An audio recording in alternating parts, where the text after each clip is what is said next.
Evangelho como me foi revelado por Maria Valtorta. Capítulo 579. Judeus desconhecidos referem-se às acusações do Sinédrio. Alegoria para Jerusalém. Valtorta descreve visão no dia 15 de março de 1947. Um grande número de pessoas se ajuntou nos prados de Nique, a Verônica, onde o feno está se enxugando ao sol. E 2 carros pesados e cobertos estão perto desses prados, esperando.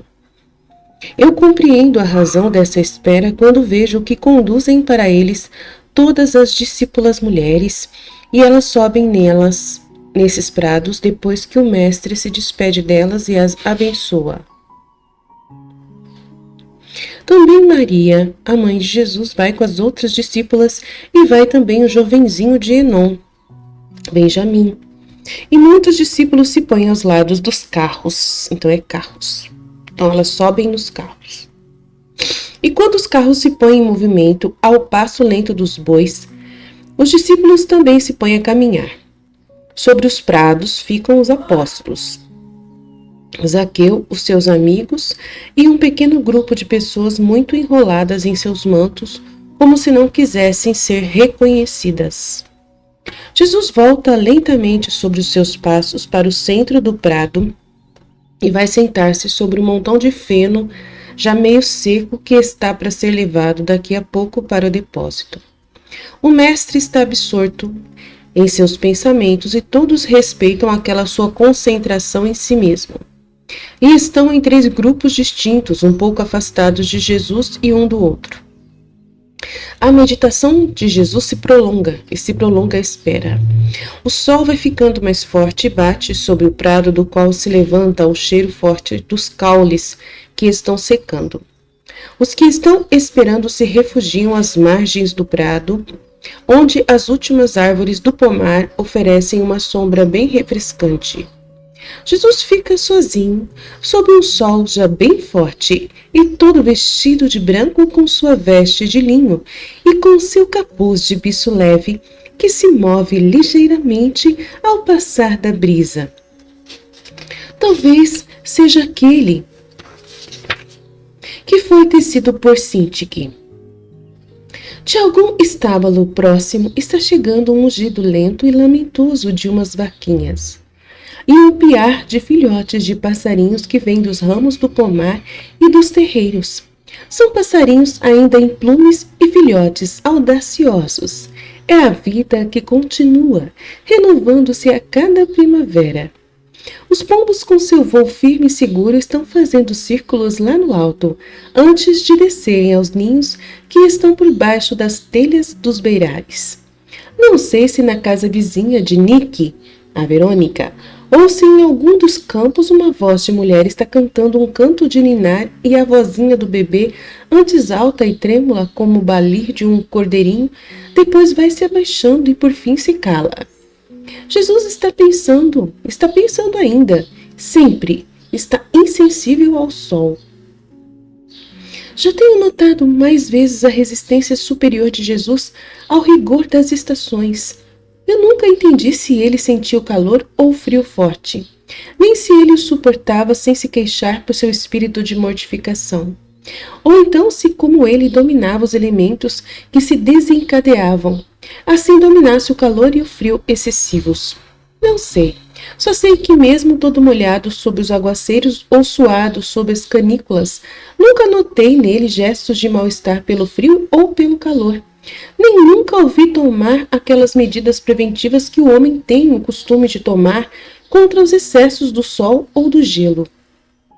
Fizeram-me observar um dia que na Palestina não se anda com a cabeça descoberta, e que por isso eu estava errada ao dizer que a cabeça loira de Jesus brilha quando exposta ao sol.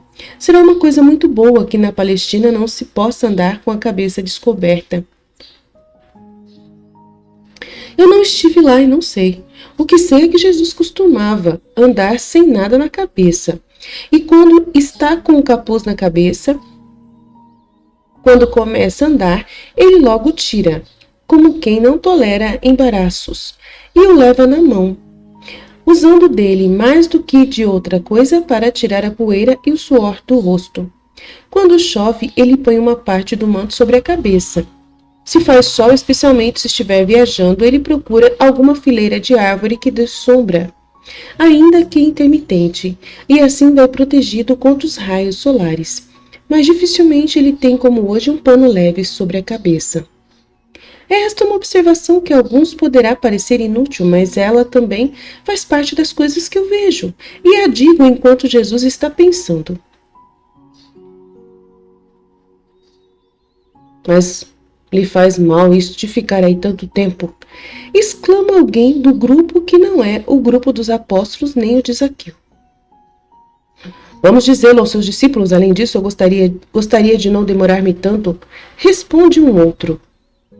É sim, os montes Adonim são pouco seguros de noite.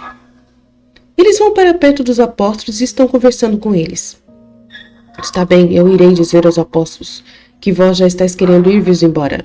Diz Iscariotes.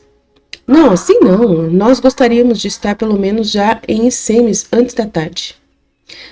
Judas sai dali, sorrindo ironicamente. Ele se inclina sobre o mestre e diz: Dizem que é porque o sol te pode fazer mal, mas a verdade é que lhes pode fazer mal serem muito vistos. Mas os judeus querem ser despachados. Estava pensando. Eles têm razão. E Jesus se levanta. Todos menos eu, resmunga Iscariotes. Jesus olha para ele e se cala, e vão juntos para perto dos homens que Judas chamou de judeus. Eu já me tinha despedido de vocês. Eu disse ontem, eu só irei falar em Jerusalém. É verdade, mas é que nós gostaríamos de falar-te. Nós que podemos falar-te em particular? É bom contentá-los, eles têm medo de nós, ou de mim, mais propriamente, de Judas Iscariotes com aquele sorriso de serpente. Não temos medo de ninguém. Se quiséssemos, saberíamos como fazer para manter a nossa tranquilidade. Mas, por enquanto, nem todos são vilões na Palestina. Somos descendentes dos valentes de Davi, e se tu ainda não és escravo desprezado, deves prestar homenagens às nossas estirpes.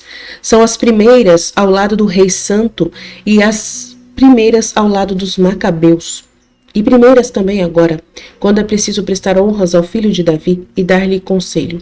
Porque ele é, mas toda criatura, por grande que seja, pode ter necessidade de um amigo nas horas decisivas da vida. Responde com veemência um que está todo vestido de linho, até no manto e no capuz, e que pouco deixa a descoberto o seu rosto severo. Ele nos considera amigos e já o somos há 3 anos, desde quando Nós não o conhecemos. Muitas vezes fomos enganados com os falsos messias por crermos facilmente em tudo o que se dizia, mas os últimos acontecimentos nos esclareceram o caminho. As obras deles são de Deus e nós o chamamos realmente Filho de Deus.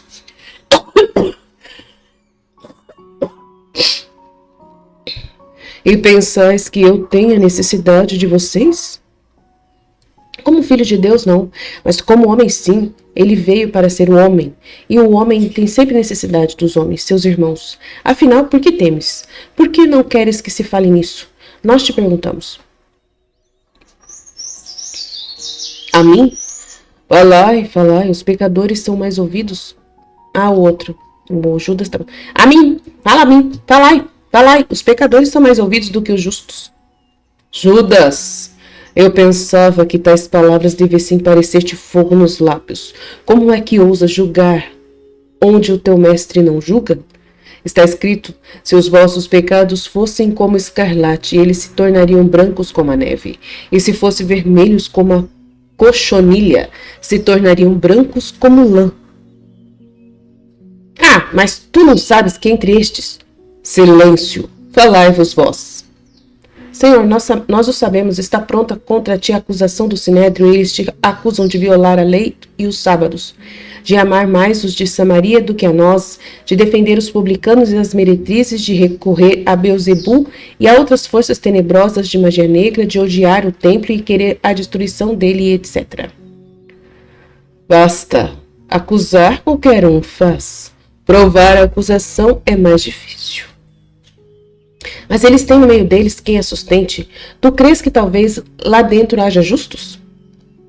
Eu vos responderei com as palavras de Jó, que é a figura deste paciente que sou eu. Longe de mim o pensamento de julgar que todos vós sois justos, mas até o fim sustentarei minha inocência.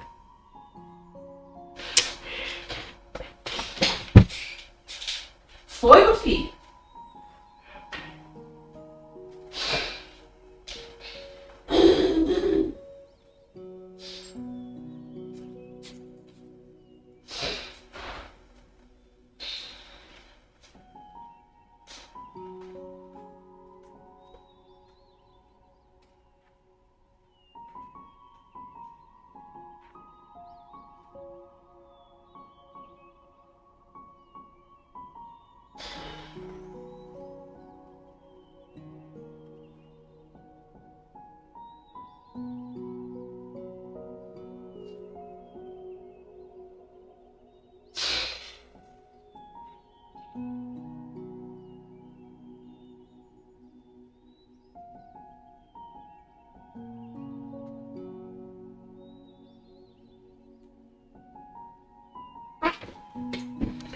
Desculpa, tive que atender uma pessoa.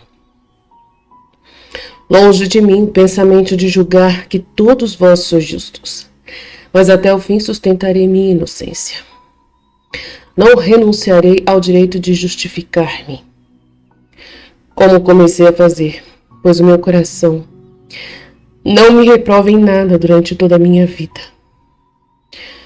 Eis todo Israel pode ser testemunha, porque eu não justifico a mim mesmo com palavras que qualquer mentiroso pode dizer. E todo Israel pode testemunhar que eu sempre ensinei o respeito à lei, e até mais, que eu aperfeiçoei o respeito à lei, e que os sábados não foram violados por mim. Que queres dizer? Fala. Fizeste um gesto e depois te contiveste. Fala. Um do grupinho misterioso disse: Senhor, na última reunião do Sinédrio foi lida uma denúncia contra ti. Ela vinha da Samaria de Efraim, onde tu estavas, e dizia que muitas e muitas vezes tinha ficado provado que tu violavas o sábado. E eu ainda te respondo com as palavras de Jó. E qual é a esperança do hipócrita, se ele rouba por avareza e Deus não liberta sua alma? Este infeliz que finge ter um rosto, mas por baixo dele tem um outro coração e quer cometer a grande rapina aproveitando-se dos meus bens. Esse tal já está caminhando pela estrada do inferno, e nada lhe adiantará ter o dinheiro nem esperar honras, nem ficar sonhando em subir para lá onde eu não quis, para não trair o decreto santo. Mas como iremos preocupar-nos, a não ser rezando por ele? Mas o Sinédrio burlou-se de ti, dizendo: eis o amor dos samaritanos por eles. Eles o acusam para ficarem bem com todos nós. E tendes certeza de que foi uma mão samaritana que escreveu aquelas palavras? Não, mas a Samaria nestes dias tem sido dura contigo. Foi porque os enviados pelo Sinédrio a subverteram e a excitaram com falsos conselhos, suscitando loucas esperanças que eu tive que desfazer. Afinal foi dito, tanto de Efraim como de Judá, e se pode dizer de todos os lugares, porque volúvel é o coração do homem, que se esquece dos benefícios e se entrega às ameaças. A vossa bondade é como a nuvem da manhã, como a geada que no raiar do sol desaparece. Mas isso não prova que eles, os samaritanos, sejam os acusadores do inocente. O amor errado, os jogos ferozes contra mim, mas é um amor de delírio.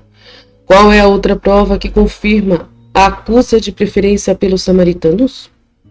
És acusado de que os amas tanto que sempre dizes escuta Israel em vez de dizer escuta Judá, e que tu não podes repreender Judá. É verdade isso. Então a sabedoria dos rabis termina aqui? Eu não sou eu o germe da justiça surgido de Davi e pelo qual, como diz Jeremias, será salvo? Aí o profeta prevê que Judá, especialmente Judá, é que terá necessidade de salvação. E este germe, como diz sempre o profeta, será chamado Senhor, o nosso justo. Porque diz o Senhor, não faltará nunca a Davi um descendente, sentado no trono da casa de Israel. E como? Terá errado o profeta? Estaria ele ébrio? Ébrio de quê? Certamente de penitência e não de outra coisa. Porque para acusar-me ninguém poderá sustentar que Jeremias fosse um homem dado ao deboche. E, no entanto, ele diz que o germe de Davi salvará Judá e se assentará no trono de Israel. Portanto, se diria que com as suas luzes o profeta vê que mais do que Judá será escolhido Israel, que o rei irá para Israel, e já será uma graça se Judá tiver unicamente a salvação. O reino será então chamado Reino de Israel? Não, será chamado Reino de Cristo, daquele que une as partes dispersas e reconstrói no Senhor, depois de ter, segundo outro profeta, em um mês. Que é que eu estou dizendo? Em um mês? Em menos de um dia, julgado e condenado os 3 falsos pastores e fechado para eles a minha alma, porque a deles ficou fechada para mim. E desejando-me como figura, não souberam amar-me em minha natureza. Agora, pois, aquele que me manda e que me deu as 2 varas quebrará uma e outra, para que a graça esteja perdida para os cruéis, porque o flagelo não virá mais do céu, mas do mundo. E nada é mais duro do que os flagelos que os homens aplicam aos homens. Assim será. Oh, assim, eu serei espancado e as ovelhas serão dispersas, 2/3 delas. Só 1/3, sempre só 1/3 se salvará e perseverará até o fim. E essa 1/3 parte ainda passará pelo fogo, por meio do qual eu passo em primeiro lugar e será purificada e provada como a prata e o ouro. E a ela será dito, tu és o meu povo, e ela me dirá, tu és o meu Senhor. E haverá quem terá pesado os 30 denários, preço de um trabalho horrendo, uma recompensa infame, e para lá de onde saíram não poderão mais entrar, porque gritariam de horror até as pedras ao verem aquelas moedas manchadas pelo sangue do inocente e pelo suor do perseguido causado pelo desespero mais atroz. E servirão, como está escrito, para comprar dos escravos da Babilônia o campo para os estrangeiros. O campo para os estrangeiros. Sabeis quem são eles? Os de Judá e Israel, aqueles que daqui a pouco, por séculos e séculos, não terão mais pátria, e nem mesmo a terra do seu antigo chão os quererá acolher, mas os vomitará de si até mortos, pois que eles quiseram rejeitar a vida, o horror infinito. Realmente, os muçulmanos vai tomar Israel para eles. Eles nunca mais vão ter pátria. Vai ser sempre uma guerra. Na região da Palestina sempre vai ter guerra. Jesus cala-se, como se estivesse sob uma opressão, com a cabeça inclinada. Depois ele a levanta e passa um olhar ao redor de si, vê os apóstolos, os discípulos ainda não conhecidos, e Zaqueu com os seus. Ele suspira como quem sai de um pesadelo e diz, quem é mesmo que estavas dizendo? Que me acusam de amar os publicanos e as meretrizes. É verdade. São os doentes e os que estão morrendo. E eu a vida, me dou a eles como vida. Vinde, redimidos do meu rebanho. Ordena a eles Zaqueu e aos dele. Vinde, ouvi a minha ordem. Há muitos e que eram mais brancos do que vós. Eu disse, não vades a Jerusalém, mas a vós eu digo, ide. Isto parecerá uma injustiça. E de fato interrompe-o Iscariotes. Jesus faz como se não tivesse ouvido e continua a falar com Zaqueu e os seus companheiros. Mas eu vos digo, vinde, justamente porque sois vós plantas mais necessitadas do que as outras, de orvalho, para que a vossa boa vontade seja socorrida pelo poderoso, e vós cresçais já livremente na graça.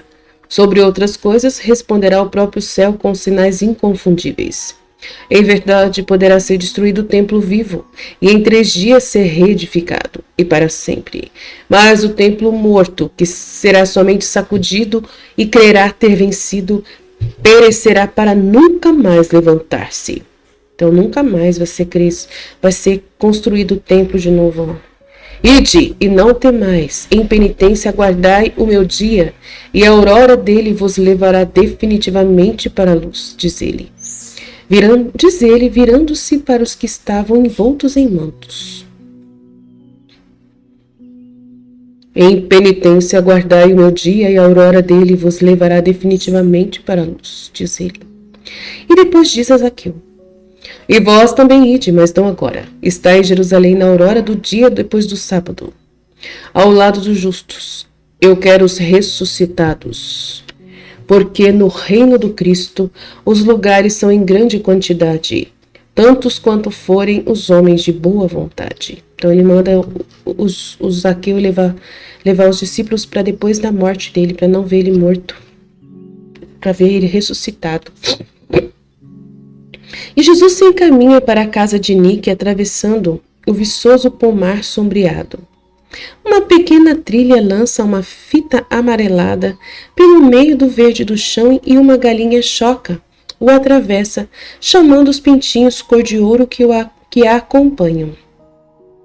E diante de tanta gente desconhecida, a mãe fica hesitando, se abaixa e estende as asas para defendê-los, chamando-os com voz forte, temendo ciladas armadas para os seus pequeninos.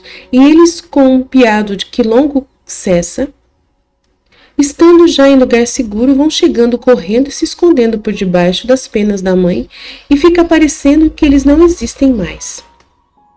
Jesus para a fim de contemplar essa cena, e algumas lágrimas descem de seus olhos. Jesus chora. Por que será que chora? Diz um. Murmuram todos os apóstolos, discípulos dos pecadores redimidos. E Pedro diz a João: pergunta-lhe por que é que ele está chorando?